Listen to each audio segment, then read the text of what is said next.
pensez que Arnaud Mibran a commandité son assassinat? Oui, je n'ai aucun doute. 60 millions, c'est un mobile pour faire éliminer quelqu'un. Mousse, mousse, est là pour mettre en lumière les mauvaises personnes, les fous, fous. Faites entrer les gros tarés, de savoir elle vous éclabousse, mousse. Mettez-vous à l'aise car là, on va se régaler, mousse. Abonnez-vous et likez si vous avez kiffé. Ouais, c'est Mousse, bienvenue aujourd'hui pour une nouvelle vidéo et j'espère que tout le monde va bien. Je voulais vous remercier messieurs, dames pour vos retours sur le nouveau concept, le nouveau fonctionnement de la chaîne. Alors je sais que ça en déçoit certains qui aiment les vidéos plus longues, mais c'est pas parce qu'on va couper les vidéos en deux parties, une partie le vendredi et une partie le mardi, que vous n'aurez pas deux parties longues. Il est possible, en fonction des sujets, que vous ayez deux parties de 30 ou 40 minutes par exemple. Mais ça dépendra du sujet. Avant de partir pour cette deuxième partie sur Arnaud Mibran, c'est le moment de soutenir la chaîne en mettant votre plus gros pouce bleu, votre meilleur commentaire. On n'oublie pas de s'abonner en activant la cloche pour pas rater les prochaines vidéos. On s'abonne également à la chaîne secondaire, Laurent Delamousse, le lien est en description pour les petites vidéos légères d'actualité. Et on me rejoint sur Twitch, le lien est aussi en description pour des lives endiablés les mardis, jeudis et dimanches soirs à 21h30. Et maintenant que tout ça est fait, on va chercher à boire, à manger, on se met à l'aise et je m'occupe du reste. Enfin, je vais essayer.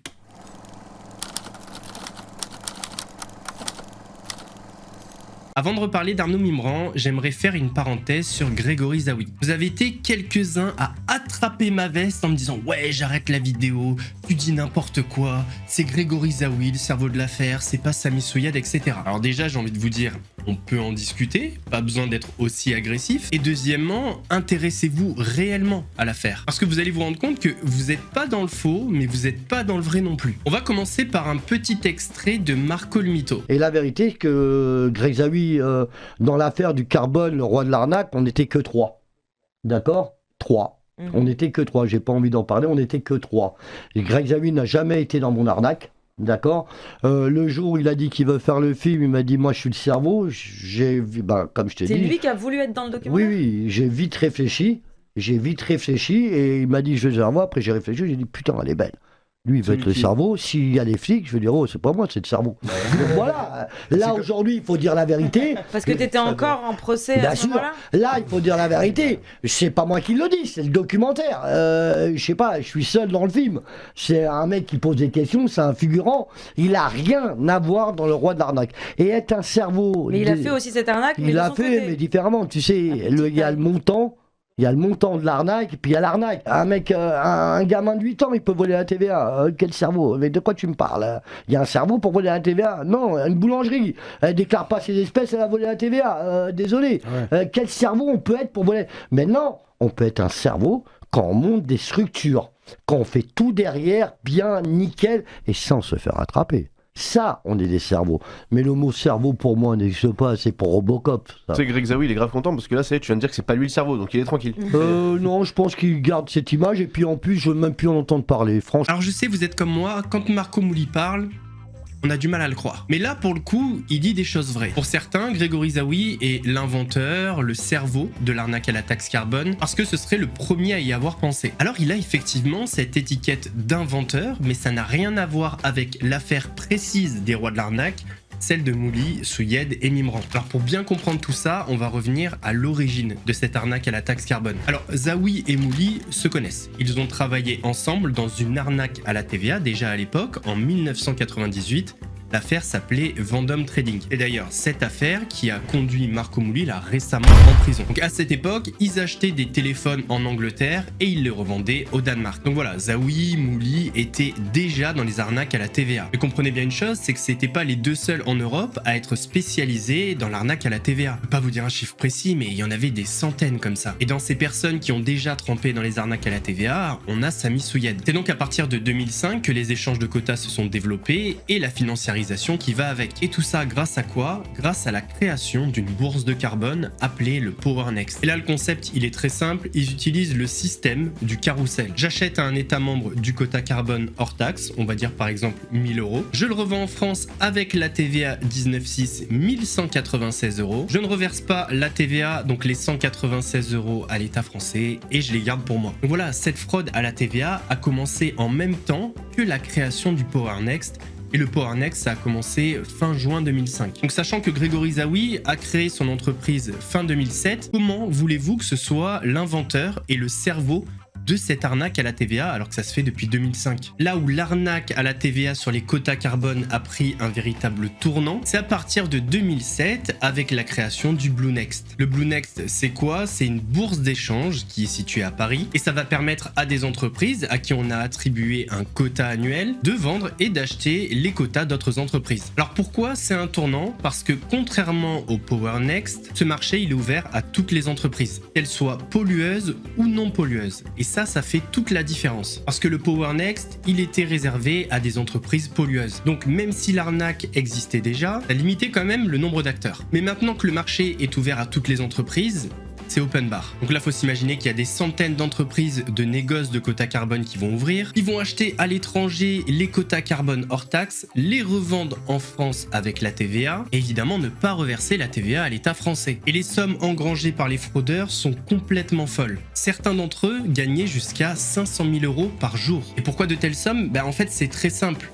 Plus tu mets d'argent, plus tu en gagnes. C'est aussi simple que ça. C'est juste mathématique et mécanique. Tu mets 100 000 €, tu vas gagner 19,6 de 100 000 €. Tu mets 1 million d'euros, tu mets 5 millions, enfin bref, vous avez compris. Donc à cette époque, vers 2008, il y a des dizaines d'équipes dans toute l'Europe qui se sont montées et qui ont fait cette arnaque à la taxe carbone. Ils étaient tous sur le même filon, mais ils ne travaillaient pas ensemble. C'est pour ça que tout à l'heure, dans l'interview, Marco Mouli dit « Il n'a pas touché à mon carbone ». En fait, Grégory Zaouï a fait cette arnaque, mais pas avec Mouli, Souyed et Mimran. Et ce qui fait qu'il y a eu autant d'équipes et que ça se passait plutôt bien, contrairement à d'autres activités illicites, comme par exemple la vente de drogue, c'est que là, il n'y a pas de concurrence. Quand tu vends des stupéfiants, le client, s'il achète à un autre, il achète pas à toi. Donc il y a directement un manque à gagner. Là, dans cette escroquerie, on est sur un marché en pleine expansion et avec des ressources quasi illimitées. Donc toutes les équipes pouvaient faire leur petit business chacun dans leur coin, sur le même filon, sans enlever le pain de la bouche à une autre équipe. Alors effectivement, Zaouï, il a été condamné dans des arnaques à la taxe carbone, mais c'était pas avec la même équipe que Mouli, Mimran et Souyed. D'ailleurs, si vous vous rappelez, Mouli et Mimran, on leur reproche le détournement de 283 millions d'euros. Or, dans l'affaire où Grégory Zaouï a été condamné, on parle de 146 millions d'euros.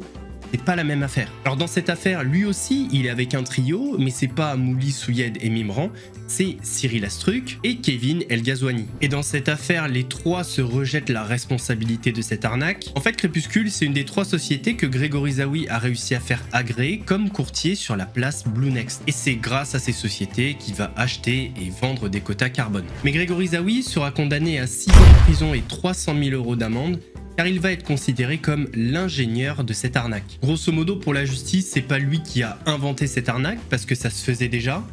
Par contre, c'est lui qui l'a orchestré, organisé, donc c'est l'ingénieur. Après, Grégory Zaouï a été condamné également dans une autre affaire d'escroquerie à la taxe carbone. En fait, la marraine du quartier du Panier à Marseille, Christiane Melgrani, a sollicité Grégory Zaouï pour organiser, orchestrer une arnaque à la taxe carbone. Parce que dans ce milieu, quand tu fais beaucoup d'argent, ça va très vite et tout le monde veut sa part du gâteau. Donc elle l'a sollicité pour organiser tout ça, ce qu'il a fait. Et donc Christiane Melgrani et sa bande ont détourné 385 millions d'euros. Donc là, pas mal de personnes ont été condamnées. On a 2 traders associés de Christiane Melgrani qui ont été condamnés à 8 et 10 ans de prison. Et c'est pas tout, ils ont été condamnés à 10 millions d'euros d'amende et 20 millions d'euros d'amende pour l'autre. Et sur ce dossier-là, Grégory Zaouï a été condamné à 6 ans de prison et 200 000 € d'amende. Sa peine est en adéquation avec son rôle dans l'affaire. Il a pris moins que les autres parce qu'il avait une implication moindre dans l'affaire. Alors là, vous êtes peut-être en train de vous dire, ouais, mais attends, 385 millions d'euros, c'est supérieur à l'affaire Mouli-Mimran. Alors techniquement, oui, mais si on considère que l'affaire Mouli-Mimran-Souyed est l'escroquerie du siècle, le casse du siècle, c'est parce que dans l'affaire dite du Marseillais, sur les 385 millions d'euros,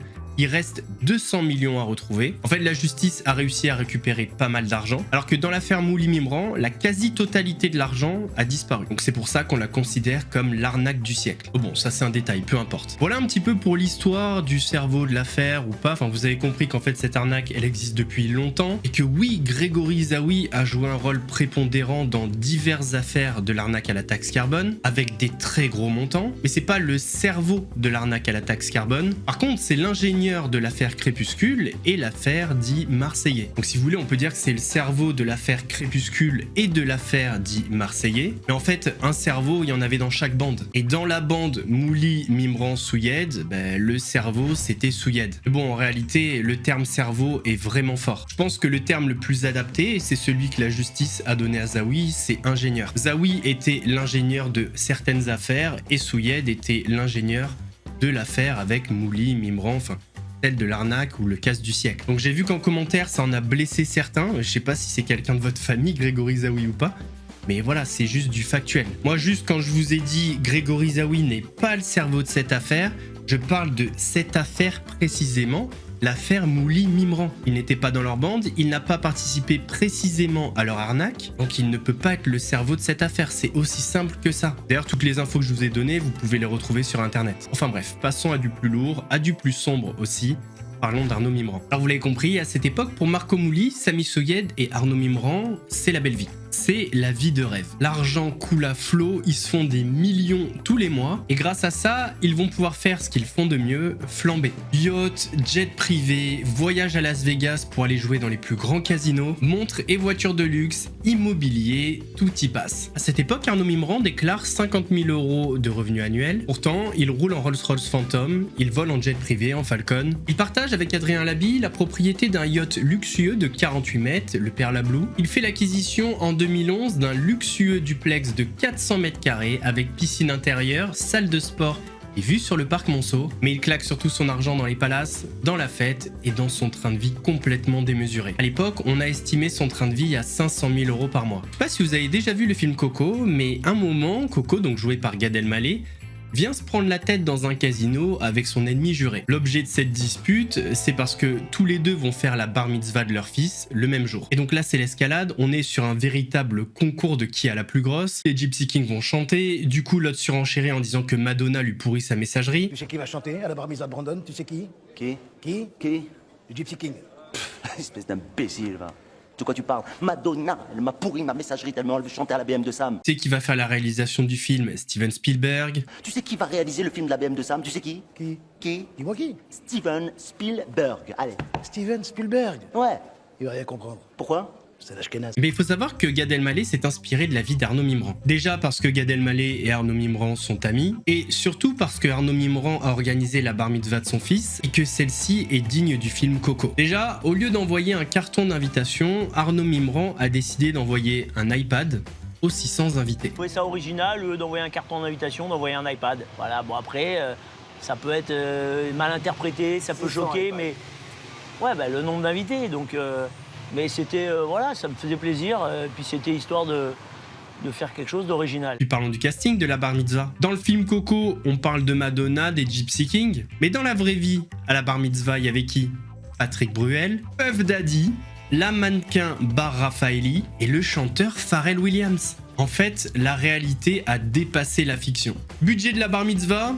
2,5 millions d'euros. Et comme dit le dicton, toutes les bonnes choses ont une fin. Et en 2015, Arnaud Mimran est mis en examen pour escroquerie en bande organisée. Dans cette affaire, Arnaud Mimran sera condamné, comme son comparse Marco Mouli, à 8 ans de prison et 1 million d'euros d'amende. Et la justice ne s'est pas intéressée à Arnaud Mimran que pour des affaires d'argent. En effet, Arnaud Mimran est, selon la justice, impliqué dans plusieurs affaires où il n'y a pas que l'argent qui a coulé à flot, mais également le sang.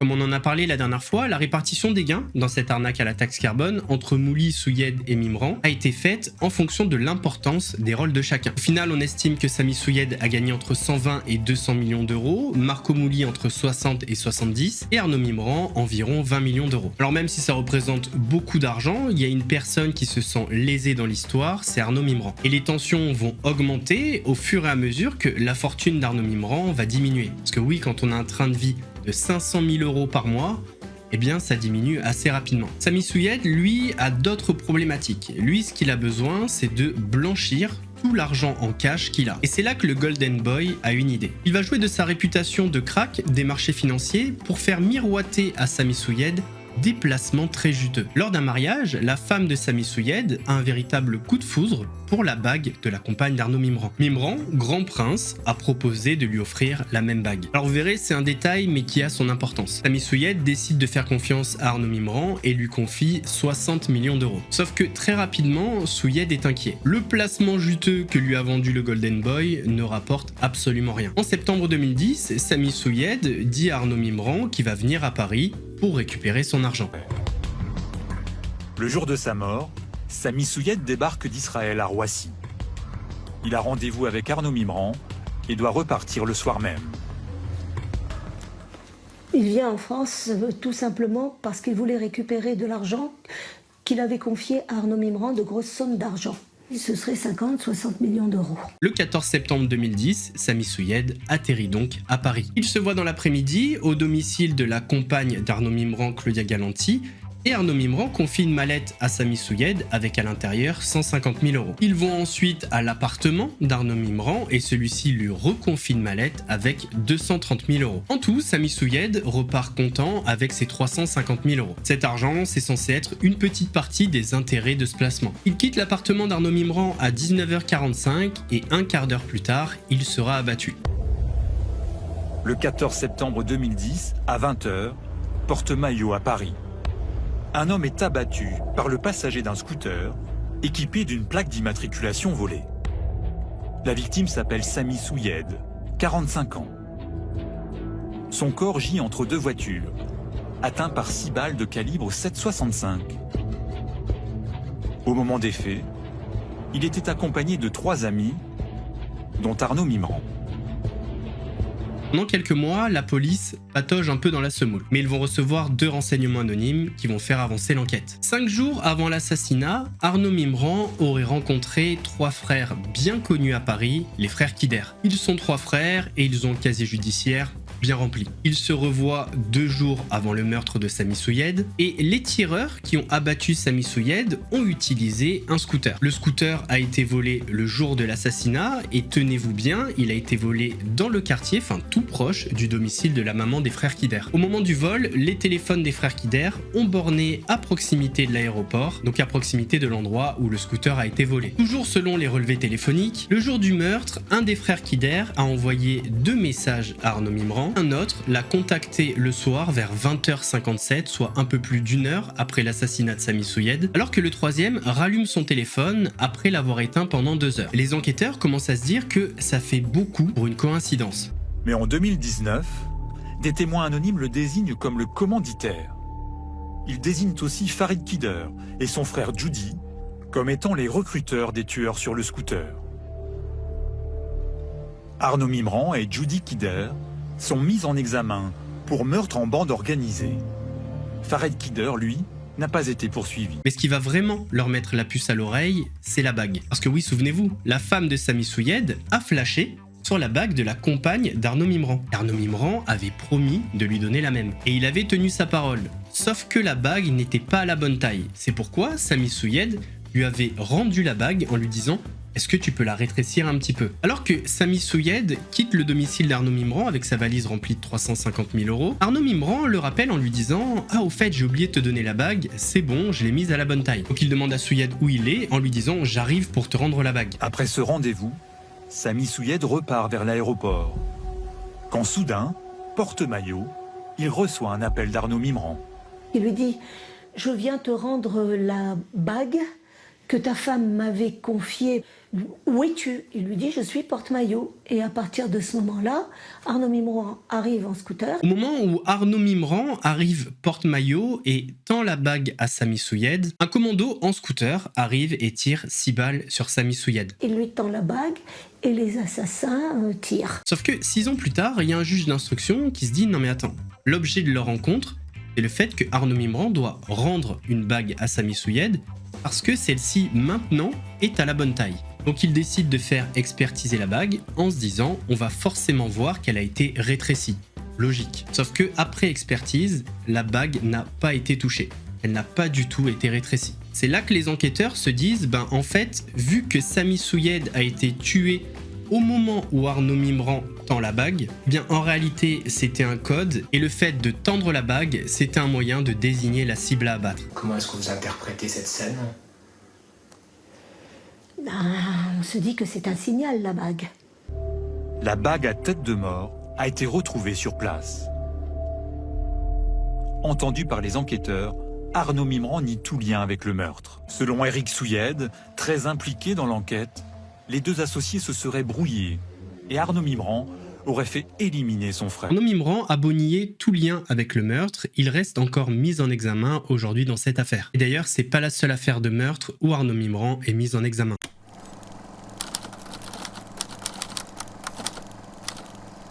25 octobre 2011. Le majordome et l'infirmière découvrent à son domicile, à la Villa Madrid, le corps de Claude Drey, criblé de 3 balles. Les volets sont fermés, la télé est toujours allumée et les 2 chiens qui sont enfermés dans la pièce juste à côté n'ont pas aboyé. On le sait parce que le majordome a dormi sur place dans une dépendance. Donc si les chiens avaient aboyé, il l'aurait entendu et il serait venu. Le coffre, qui contient 15 millions d'euros de bijoux, n'a pas été forcé et Claude Drey a toujours sa montre au poignet. Donc très rapidement, l'hypothèse du vol qui a mal tourné a été mise de côté. Très rapidement, une théorie gagne l'esprit des enquêteurs. Puisqu'il n'y a aucune trace d'effraction et que pour entrer dans le domicile de Claude Drey, il faut avoir les 2 digicodes, le commanditaire ou celui qui a tiré est forcément un proche. Mais alors qui dans l'entourage du milliardaire lui voulait du mal? À la suite des premiers interrogatoires, les enquêteurs sont mis sur une piste. La piste d'une personne présente à son enterrement et qui portait même son cercueil. D'après les témoignages recueillis, le milliardaire vouait une haine féroce à son ancien gendre,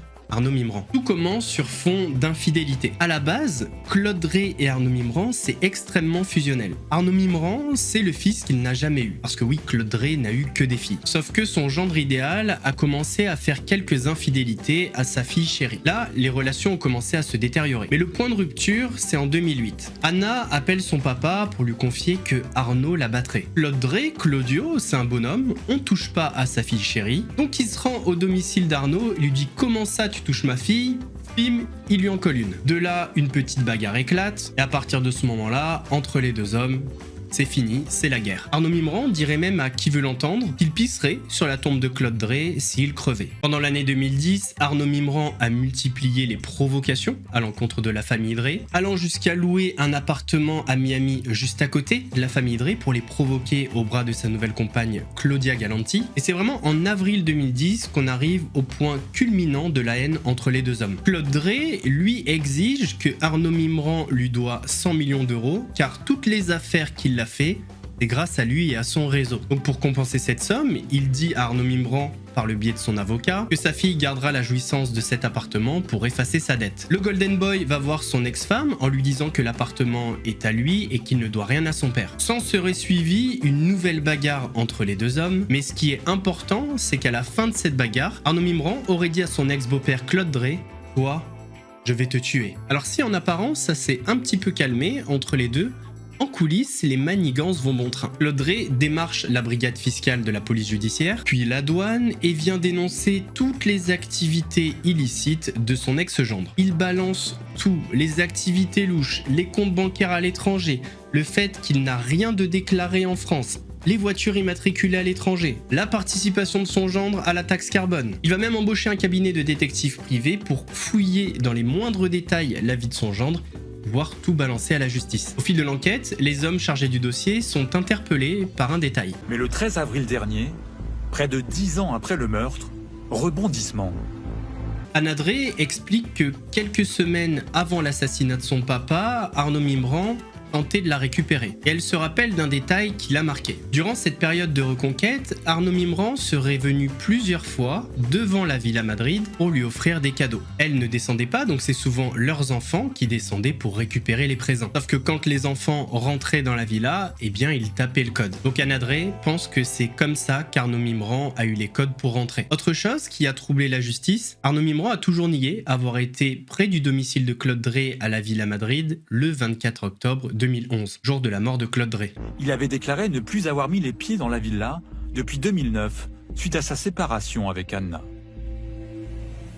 Or, son téléphone portable a activé 2 relais téléphoniques le jour du meurtre, près du domicile de Claude Dre.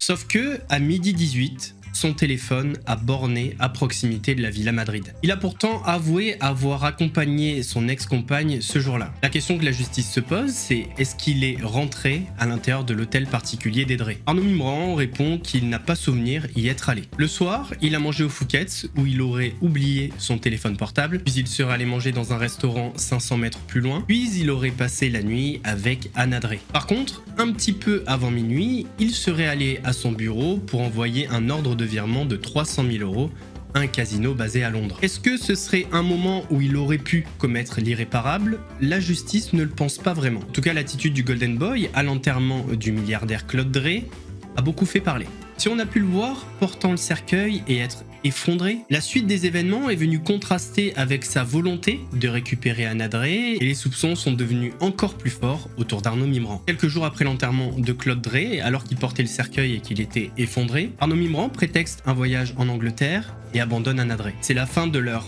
relation, alors que la femme qu'il voulait récupérer est dans la période la plus difficile de sa vie. Et tout ça vient remettre en cause la sincérité d'Arnaud Mimran de vouloir récupérer Anna Dre aux yeux des policiers. Son ex-épouse, longtemps convaincue de son innocence, soupçonne aujourd'hui Arnaud Mimran de l'avoir manipulé, comme elle l'a déclaré aux enquêteurs. Arnaud Mimran est lui mis en examen pour complicité d'assassinat. Même si on est plus de 10 ans après l'assassinat de Claude Dre, Arnaud Mimran est toujours mis en examen dans ce dossier, car la justice le soupçonne d'être le commanditaire du meurtre de son ancien beau-père.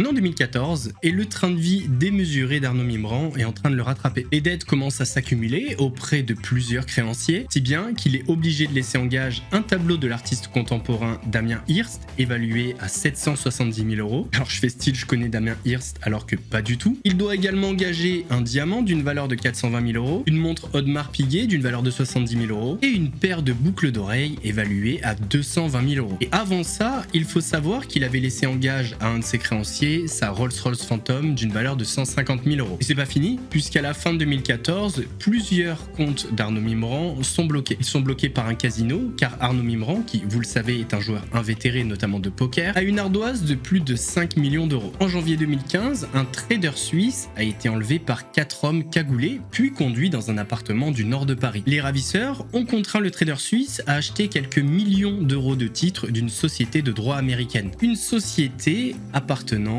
à Arnaud Mimran. Ce n'est qu'au bout du 6e jour que le financier suisse sera libéré. Et il n'a pas été libéré par bonté, il a été libéré parce que les ordres d'achat avaient bien été effectués. Au début, et même depuis le début, Arnaud Mimran conteste les faits. Oui, il a fait des fraudes, oui, il a fait des délits financiers, mais il n'a jamais séquestré une personne pour de l'argent. Sauf que quand il a été placé en détention provisoire, il était toujours sur écoute. Et lorsqu'il était au téléphone avec Farid Kider, ce dernier lui a confié que les complices dans cette opération avaient peur que Arnaud Mimran balance tout au juge. Et c'est là qu'Arnaud Mimran réfute et parle même d'un stratagème à Farid Kider. Le stratagème est simple, faire porter le chapeau à Cyril Astruc. Autre point, c'est que Arnaud Mimran, depuis sa cellule, va appeler le trader suisse. Il lui promet qu'il va racheter les actions acquises sous la contrainte. Alors, il est vrai qu'un petit montant sera rétrocédé au trader suisse, on parle de 200 000 €, mais ces écoutes vont venir s'ajouter au dossier et la justice rendra son verdict. Arnaud Mimran sera condamné par la cour d'assises du Val-de-Marne pour séquestration, enlèvement et extorsion en bande organisée, et pour cela, il sera condamné à 13 ans de prison. À son retour en prison,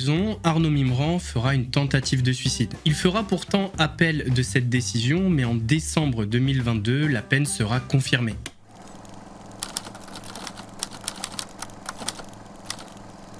Nous sommes le 8 avril 2014 dans le 17e arrondissement de Paris. Cyril Mouly, neveu de Marco Mouly, rentre chez lui accompagné de son garde du corps Albert Tayeb. Au moment où les deux hommes pénètrent dans l'immeuble de Cyril Mouly, deux hommes casqués et vêtus de noir font irruption. Cyril Mouly, lui, a de la chance et arrive à prendre la fuite. Son garde du corps, Albert Tayeb, a beaucoup moins de chance. Il sera tué d'une dizaine de coups de couteau. Pendant 5 ans, cette affaire est au point mort. Pas de témoins, pas d'indices, aucune piste. C'est en 2019 que l'affaire connaît un rebondissement. Un témoin vient dire au juge d'instruction chargé de l'affaire qu'on lui a dit qu'Arnaud Mimran était en réalité derrière cet assassinat. Ce serait lui qui l'a commandité, mais la cible n'était pas Albert Tayeb, mais Cyril Mouly. Cyril Mouly vient confier aux enquêteurs qu'en réalité, Arnaud Mimran lui devait de l'argent. Alors les sommes vont un petit peu varier en fonction des versions. Certains vont parler de plusieurs centaines de milliers d'euros et d'autres de 2 millions d'euros. Quoi qu'il arrive, Arnaud Mimran devait de l'argent à Cyril Mouly. Et toujours selon lui, vu qu'Arnaud Mimran ne voulait pas lui rendre l'argent, il aurait donc commandité son assassinat pour éviter de rembourser la dette, sauf que les meurtriers se sont trompés de cible et ont assassiné Albert Tayeb. C'est pourquoi, en novembre 2021, 3 personnes vont être placées en garde à vue, dont Arnaud Mimran. Et à cette époque, Arnaud Mimran est incarcéré en prison, où il purge sa peine de prison de 13 ans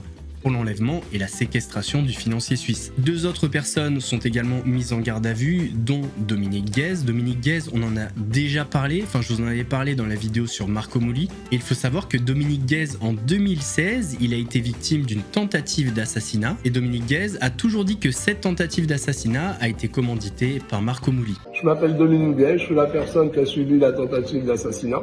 Ok ?